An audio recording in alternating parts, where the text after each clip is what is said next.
কুট্টুকে খাবার দিয়ে জল দিয়ে রেখে দিয়ে ডিউটি গেছিলাম, ঈদের ডিউটি।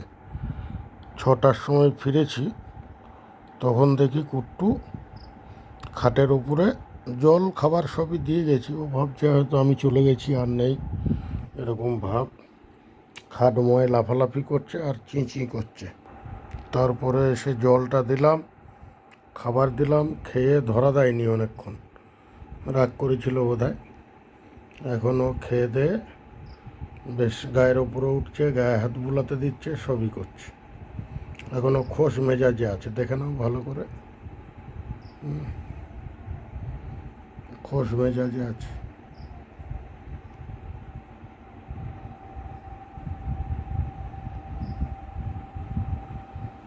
এখন গায়ে এখন পুরো মস্তিতে আছে। ওই দেখো, সাঁই সাঁই দৌড়ায় মালটা, সাঁই সাঁই দৌড়ায়। তবু যে কী করে বিড়ালে ওদেরকে ধরে কে জানে।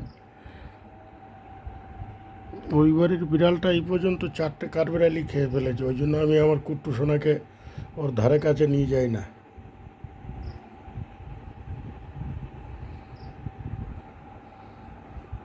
এই রুটিটা পাওয়ার পরে ও বেশ খুশি হলো, বিশাল খুশিতে রয়েছে। বাদাম কিন্তু একঘেয়েমি এরা খেতে চায় না, দেখলাম তো।